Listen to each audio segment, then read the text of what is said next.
Olá, meu nome é Maria Eduarda e hoje vamos iniciar nossa aula de língua portuguesa como revisão da Unirv. Primeiramente, a Unirv, ela cobre a língua portuguesa através de interpretação textual, principalmente, e alguns traços de gramática. Nessa aula de revisão, nós vamos resolver alguns exercícios e vamos trabalhar a parte de interpretação textual, além da parte de tipologia textual e gêneros textuais. Vamos iniciar aí a nossa revisão.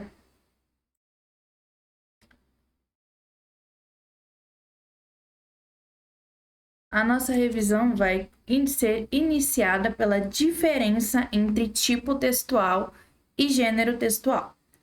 Nós podemos entender tipo textual ou tipologia textual como a classificação dada a uma estrutura linguística padrão segundo a qual o texto é produzido. Ou seja, quando a gente vai ler um texto, o tipo textual seria aquela estrutura macro, com características próprias e uma identidade já feita e produzida, por assim dizer.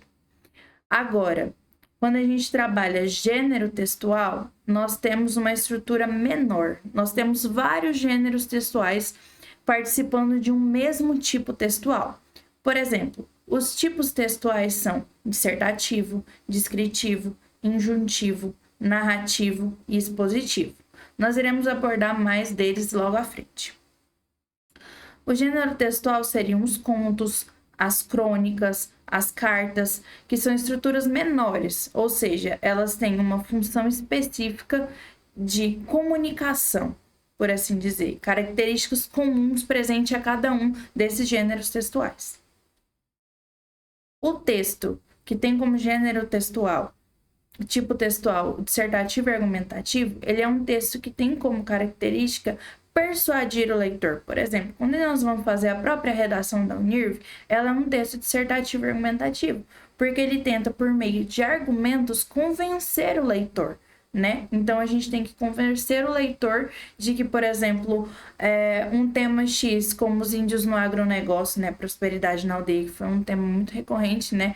Na Unirv, a gente tem, por exemplo, que argumentar sobre esses fatos e convencer o nosso leitor de que aqueles argumentos são válidos e são pertinentes. Quando a gente tem, por exemplo, um texto dissertativo expositivo, ele já não tem mais como característica expor argumentos, mas sim expor informações.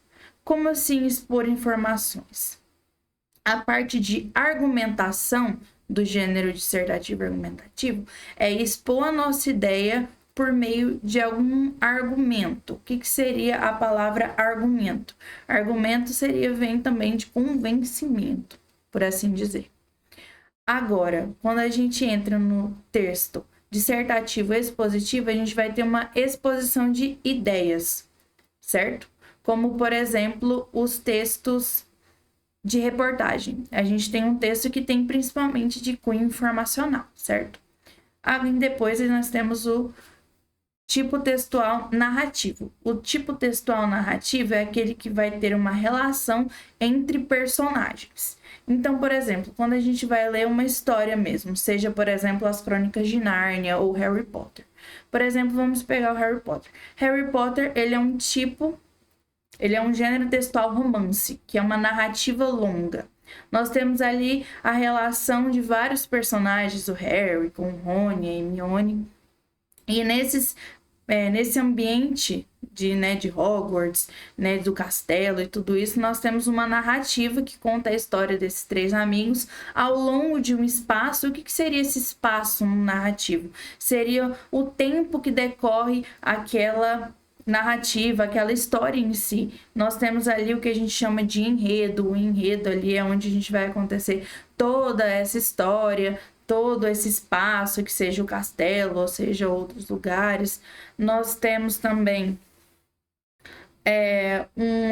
um tempo que pode ser, né, cronológico, que é o tempo do nosso relógio mesmo, ou tempo psicológico, que vai aí depender de como o pensamento do personagem vai se deslanchar, né? Desculpa, vai acontecer, porque o tempo psicológico ele é um pouco diferente. Por que ele é um pouco diferente? Porque a gente vai para o futuro, a gente volta para o passado, a gente imagina coisas, então ele é um tempo um pouco ali oscilante, né? Ele oscila de uma coisa para outra, né? A gente tem aí como exemplos de textos narrativos os contos e as crônicas, né?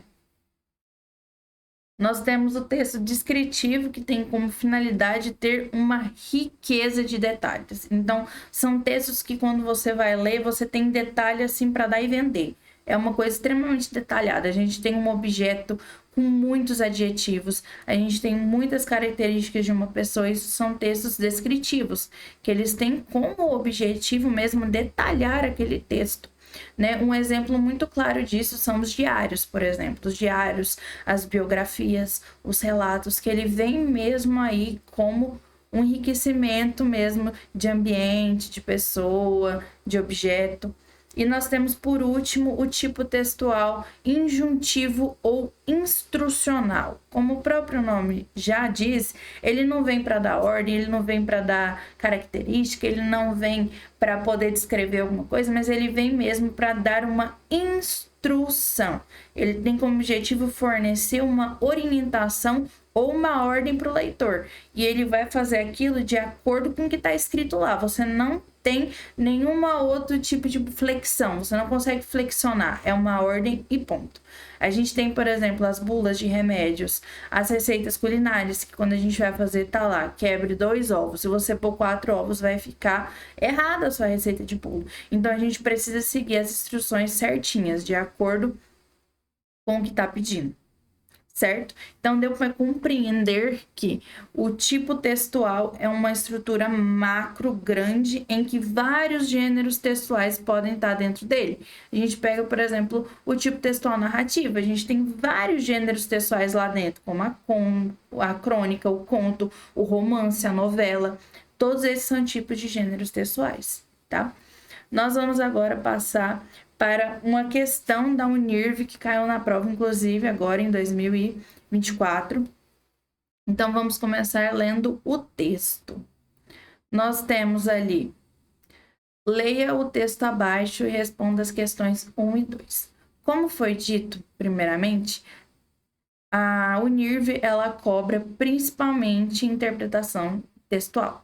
Então, é de suma importância que todos os candidatos leiam muito, façam-se uso da leitura, façam uso da escrita, para poder compreender e entender como a gente interpreta da melhor forma possível um texto, porque isso vai ser de suma importância, vai ser extremamente enriquecedor para o candidato. Então, vamos lá resolver essa questão juntos. O senso comum diz que se uma coisa incomoda ou provoca ansiedade, você simplesmente não deve olhar para ela, não deve encará-la. Portanto, temos o hábito de fugir dos traumas do passado, das dificuldades, dos conflitos e dos desconfortos. Durante grande parte da minha vida adulta, eu achei que minha sobrevivência no presente dependia de manter afastados do passado e o sofrimento que ele me provocava. Em meus primeiros anos como imigrante em Baltimore, nos Estados Unidos, nos anos 1950, eu nem sequer sabia como pronunciar Auschwitz em inglês. Não que eu quisesse contar que estivesse lá. Eu não queria que ninguém sentisse pena de mim, não queria que ninguém soubesse. Eu queria falar inglês sem sotaque e me esconder do passado, na ânsia de me integrar e com medo de ser engolida pelos meus traumas. Me esforcei bastante para manter minha dor em segredo. Eu ainda não tinha percebido que meu silêncio e meu desejo de aceitação, ambos baseados no medo, eram maneiras de fugir de mim mesma. Nem que ao escolher não enfrentar diretamente a mim ou ao passado, eu ainda escolhia não ser livre, mesmo décadas depois de meu encarceramento. Eu tinha um segredo que me aprisionava. O capitão do exército catatônico, sentado imóvel no meu sofá, lembrou-me de algo que eu descobrira com o tempo. Que quando obrigamos nossas verdades e histórias a se esconderem, os segredos podem se tornar o próprio trauma, a própria prisão. Longe de diminuir a dor, o que nos recusamos a aceitar se torna tão intransponível quanto as paredes de tijolos e barras de aço. Quando não nos permitimos sofrer por nossas perdas, feridas e decepções, estamos condenados a revivê-las. A liberdade está em aprender a aceitar o que aconteceu. Liberdade significa reunir coragem para desmantelar a prisão tijolo por tijolo.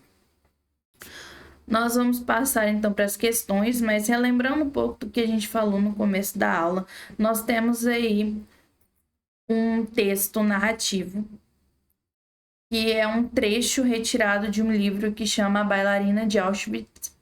Aí vale a pena um pouco a gente contextualizar, né, o que seria pelo menos Auschwitz. Auschwitz foi um dos grandes campos de concentração da época do nazismo. Então, nós temos ali já que ler o texto com um pouco de entendimento aí da história mesmo, para se contextualizar em como naquela época a situação estava, né? A corrida, a busca por ela arianidade, né, pela busca da perfeição de uma raça branca, uma perseguição aos judeus, um momento na história em que a gente não, as pessoas, né, que estavam sendo perseguidas não tinham como se libertar tanto de uma prisão física, que eram os campos de concentração, quanto daquela prisão interior, que era os sentimentos, a ansiedade, aquela angústia que eles passavam na vida deles. Então, quando a gente vai ler um texto, a gente já pode se contextualizar nesse texto, se contextualizar na história. Isso é muito importante para compreender o que a gente tem, né? A questão da UNIRV, né? Ela é composta sempre por 4 subitens, né? O A, B, o C e o D, em que cada um deles é VOF. Então, a gente vai ter ali uma questão com 4 alternativas em que elas serão verdadeiras ou falsas. A gente tem no primeiro tópico perguntando se no texto a autora recupera algumas de suas memórias e tece reflexões sobre as consequências que fatos do passado e escolhas pessoais tiveram sobre sua saúde emocional e psicológica. Essa alternativa, se a gente voltar no texto, né? A gente volta no texto. Ela começa ali dizendo, né, que o senso comum é uma coisa que incomoda, né? Que o senso comum diz que se uma coisa incomoda ou provoca ansiedade, você simplesmente não precisa olhar para ela.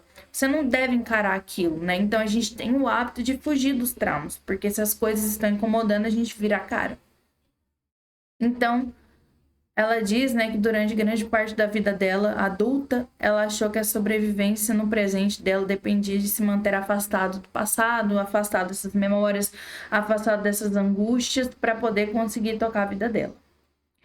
Então, a gente pode dizer que a autora recupera algumas de suas memórias e tece reflexões sobre as consequências que os fatos do passado e escolhas pessoais tiveram sobre sua saúde emocional e psicológica. Ela diz como essa saúde psicológica, como os próprios traumas, né? Aqui no tópico 3 a gente tem, né? Os segredos podem se tornar o próprio trauma, a própria prisão. Longe de diminuir a dor. Então, fugir do passado não é uma alternativa muito viável, uma alternativa que só mascara os sentimentos que você está tendo, mas não resolve o problema em si. Então, a gente tem que se permitir sofrer por nossas perdas, feridas e decepções. Estamos condenados a revivê-las. A liberdade está em aprender a acertar aquilo que aconteceu, em você pegar essa prisão e desmantelar ela, tijolo por tijolo, destruir ela mesmo, tirar tijolo por tijolo. Então, quando a gente fala essa primeira subtópico, né, esse primeiro tópico, a gente pode dizer que ele é verdadeiro, né? Que no texto ela recupera essas memórias lá do tempo que ela estava nos campos de concentrações, e ela pega essas memórias e ela tece reflexão sobre como esconder essas memórias é prejudicial para alguém que quer resolver a sua vida. Porque para ela poder seguir em frente, ela precisa primeiro aceitar o que aconteceu com ela. Ela precisa aceitar esses sentimentos que estão dentro dela para ela poder seguir em frente. Então, a gente tem ali que o primeiro tópico é verdadeiro. Nós temos depois que a narradora concorda com o senso comum de que se deve evitar aquilo que nos provoca ansiedade para se evitar traumas. É falso esse item, né? Com toda certeza, porque ela começa iniciando como o pensamento, né, o senso comum, ou seja, o pensamento mais comumente presente na cabeça das outras pessoas funcionam. Normalmente as pessoas elas não querem encarar aquilo que causa ansiedade, aquilo que causa angústia, mas em momento nenhum ela diz que ela concorda com isso. Pelo contrário, ela diz lá no final que longe de diminuir a dor, esconder ou recusar aquilo que a gente tem, ou seja, não aceitar aquilo que a gente passou, só torna esse trauma uma prisão ainda maior. Então, a gente não quer que esse trauma se torne uma prisão. Então, para que isso aconteça, a gente precisa o quê? Destruir essa prisão. Nós temos, né, no momento em que essas reflexões acontecem, né, a autora está acompanhada de um militar do exército que obriga-lhe a lhe revelar um segredo do passado. Vamos rever o trecho em que a gente tem esse capitão do exército. O capitão do exército, catatônico, sentado imóvel no meu sofá, me lembrou de algo que eu descobrira com o tempo. Quando ela fala que ele lembrou ela de algo que ela descobrira no passado, nós temos aqui o verbo descobrir no presente mais que perfeito, né? Uma coisa que a gente vai recordar provavelmente aí nas outras aulas, os tempos e os modos verbais, mas nós temos aí o presente, o pretérito mais que perfeito. E nós podemos dizer que o pretérito mais que perfeito, ele é uma ação passada a uma outra ação passada. Então, no momento em que a gente fala, olha, o capitão estava lá sentado imóvel no sofá e ele me lembrou, uma ação passada, ele me lembrou de algo que eu já descobrira. Então, é uma ação mais passada ainda. Não é que ela descobriu naquele momento que ela devia encarar as verdades e as histórias que ela tinha, mas é uma coisa que ela já tinha dentro dela e ela apenas recordou, só veio na cabeça dela. Olha, eu lembrei aqui que tudo aquilo que eu passei nos campos de concentração, no Auschwitz, eles são importantes, que eu preciso me livrar deles. Eu preciso me livrar deles. Ela fala, não, eu tenho que encarar eles. Então, no momento em que ela encarar eles, ela vai perceber que ela consegue ser livre, que ela vai conseguir finalmente se libertar. Então, é falso. Essa alternativa C aqui, ela é falsa. Nós temos aí a alternativa D. Para a narradora, a aceitação do passado liberta emocionalmente o indivíduo? Com toda essa reflexão que nós fizemos aqui junto, essa alternativa claramente é verdadeira. Ela diz o tempo todo, o senso comum fala que a gente não vai encarar, mas a gente está aqui no momento que a gente conseguir encarar esse problema que a gente tem, a gente vai finalmente conseguir ser livre. A gente tem aí a questão 2. A questão 2 é a mesma coisa, o mesmo sistema, vamos verdadeiro ou falso. Segundo a narradora, tudo que não aceitamos se torna emocionalmente intransponível. Porém, isso provoca a diminuição do sofrimento. Ela diz mesmo que no trecho aqui, nesse trecho aqui, que tudo aquilo que nós recusamos a aceitar se torna intransponível, mas em nenhum momento em que aquilo que a gente se recusa a aceitar, que a gente mascarando os nossos problemas, que a gente mascarando os nossos medos, que a gente vai diminuir a dor. Na verdade, ela diz o contrário, que a gente fazer isso apenas aumenta a dor, porque a gente cria para a gente mesmo uma prisão mental. Nós temos ali a alternativa B. O fato de querer falar inglês sem sotaque sugere um desejo por parte da narradora de integrar-se completamente à sociedade americana e esconder ou camuflar suas origens? Esse aqui é no trecho 2. Eu queria falar inglês sem sotaque e me esconder do passado, na ânsia de me integrar e com medo de ser engolida pelos meus traumas. Me esforcei bastante para manter minha dor em segredo. Ela não querer falar, né? Ela querer falar inglês sem sotaque, provavelmente o sotaque alemão, né? Já que ela viveu ali provavelmente na Alemanha, né? Já que ela foi parar nos campos de concentração de Auschwitz.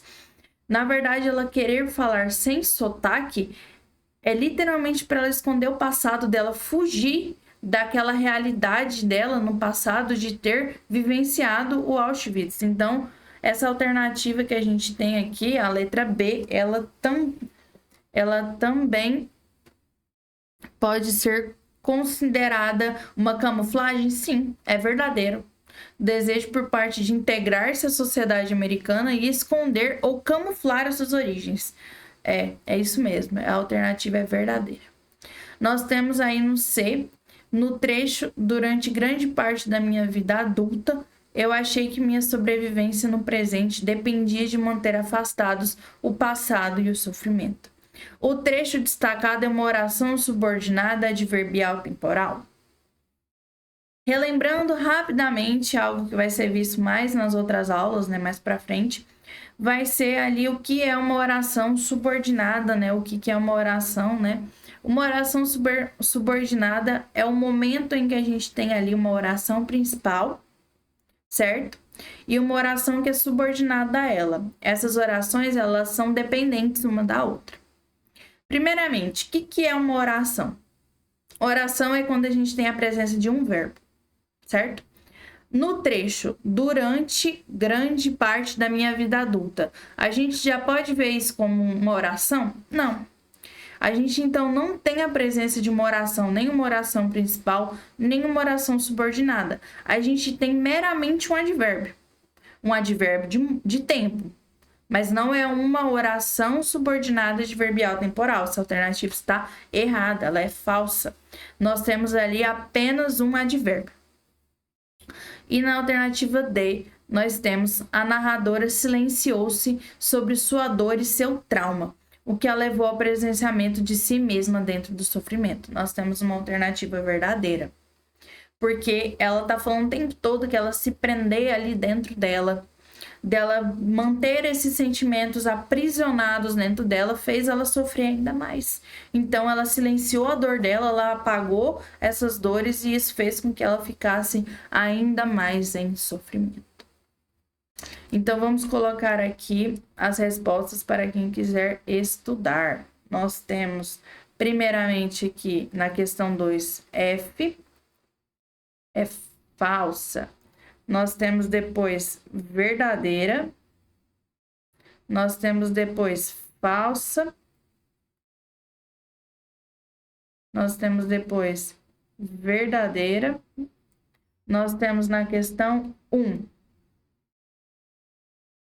verdadeira. Alternativa A.